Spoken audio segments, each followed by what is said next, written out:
Today I have a very special guest with me. It is Sumant Sinha of Renew Power, who has made headlines for a massive listing directly at the Nasdaq via SPAC. We're going to understand more from Sumant Sinha himself, who's joining us. Sumant Sinha, a big congratulations. You know, we've had lots of unicorns talking about how they're going to look at the SPAC route, etc. But along came Renew Power. It has done it. We're talking about an $8 billion deal and a merger. Can you tell us a bit about it? Yeah, sure, Nayantara. First of all, thanks so much for having me on the show, and thank you for your congratulations and good wishes. Let me say a little bit about the transaction. So we are actually technically merging with a SPAC called RMG Acquisition Corp II, which had $345 million of cash with them. In addition to that, over the last month or so, we've been talking to investors. And as you know, with all of these SPAC transactions, there's always another additional component of capital raise called the PIPE, which is also involved, which is really a private fundraising transaction done directly with investors. So we've been doing that. And we've raised $855 million through that particular part of the transaction for a total of $1.2 billion. And basically, of that $1.2 billion, the company is being valued at $4.4 billion of equity value, $8 billion of enterprise value. And a couple of months from now, when the deal closes, we will then be listed on the Nasdaq under the ticker symbol RNW, standing for Renew. When are you going to ring the bell? Do we know when that's expected at the Nasdaq? You know, Nayantara, I would love to do that. As you know, that's one of the aspirational things that every entrepreneur likes to do. These are, we're living in strange times. However, this is a virtual world. But hopefully, I think once all of this is behind us in terms of COVID and so on, then perhaps sometime this summer, once the deal is closed, hopefully then. So by the summer, you're hoping that the deal will be closed. Now, Sumant Sinha, I want to understand from you, why did you go down this route of a SPAC merger? Yes, it's been making a lot of waves globally. In fact, one of the biggest advocates of this, Chamat, is one of your investors, is backing the SPAC, all of that. I want to understand from you why you went through this and not what most of us in India usually read about, whether it's an equity raise, an IPO. Why a SPAC? Well, Nayantara, for us, the important thing really was to get a listing done. And, we were looking at various markets, of course. We were hoping that the direct listing route might come through. So we were looking at various options. But it was the natural thing for us to do in in terms of the evolution of our company and to provide exit to some of our shareholders. So the question really was, which market should we look at?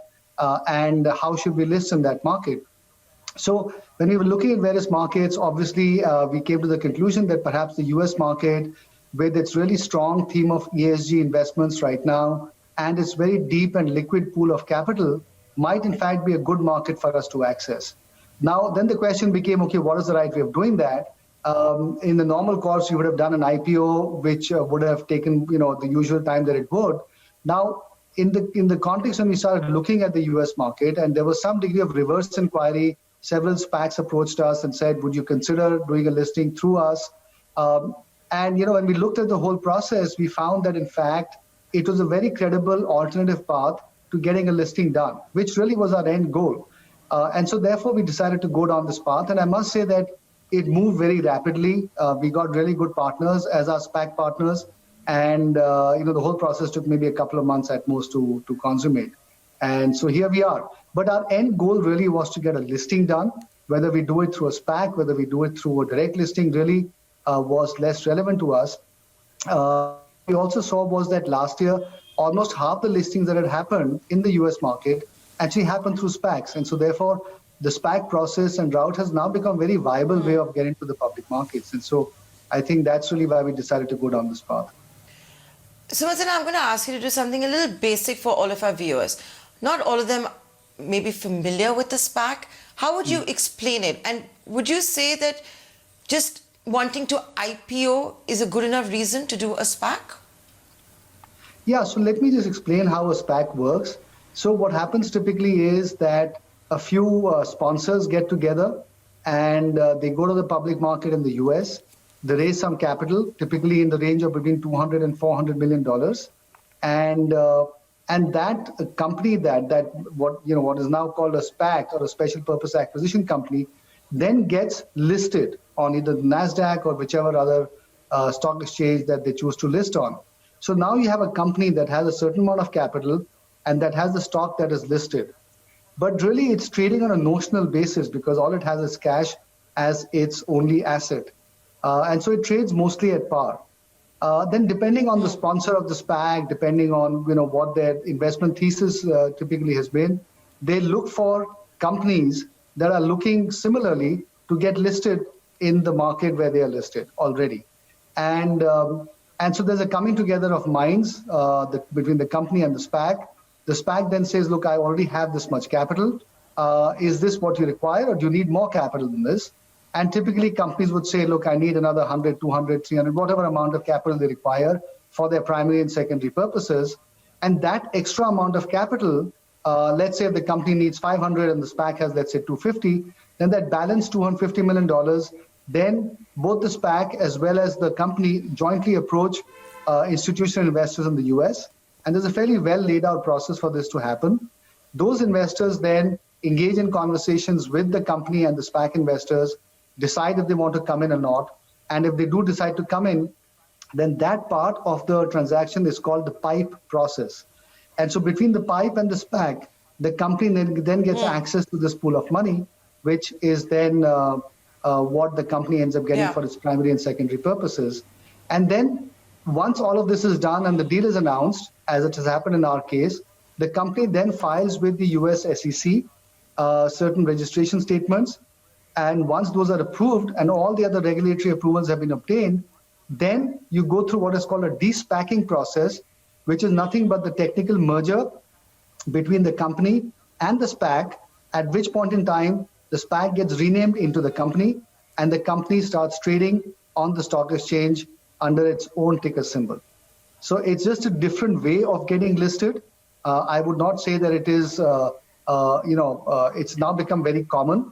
And unlike in an IPO where you file with the SEC and that takes a few months and then you do the marketing process, in the case of a SPAC, you first do the marketing process, build the pot, build the capital that you're looking to raise, and then you file with the SEC. So it's a little bit of a different process, but the end result is the same, which is that you've raised capital and you got a listed stock at the end of it. If I take out data, and this is data as of February 25th, in 2021, we've already seen SPACs raising more than $45 billion. In 2020, a record $82 billion had been raised via the SPAC route. Do you think, and you're a stalwart of Indian industry and you get it all, do you think this is the way that Indian entrepreneurs will also go?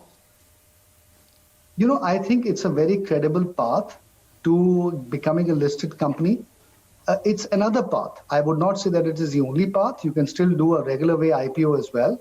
But I think going through a SPAC where you then have the sponsors of the SPAC as your partners, who then stand side by side with you when you're talking to US institutional investors who otherwise may not know very much about India or about the Indian business, I think it certainly helps.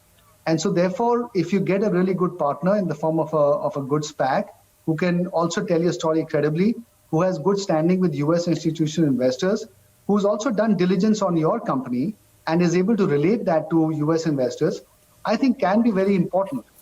Certainly was in our case because, we were in fact the first SPAC out of India. And so therefore, a lot of investors did not know the Indian market very well. And so having a sponsor of a SPAC who could say that, look, I understand, I've done diligence, I spent time with the company and so on. I think that does have value. Going into it, I must tell you that one of our biggest concerns was whether US institutional investors would be familiar enough or comfortable enough investing in large amounts in a in an Indian company or in an India-only company. And so in our case, of course, that question was answered very strongly positively because of the demand that we saw. But it may be different in different sectors. And so I think there is certainly merit to going down this path. Now, it's not, I think, that every company can do this. I think you need to have a certain degree of size and scale. In our case, of course, we're a mature company. We had EBITDA, we had cash flows, all of that. So that obviously helped us as well.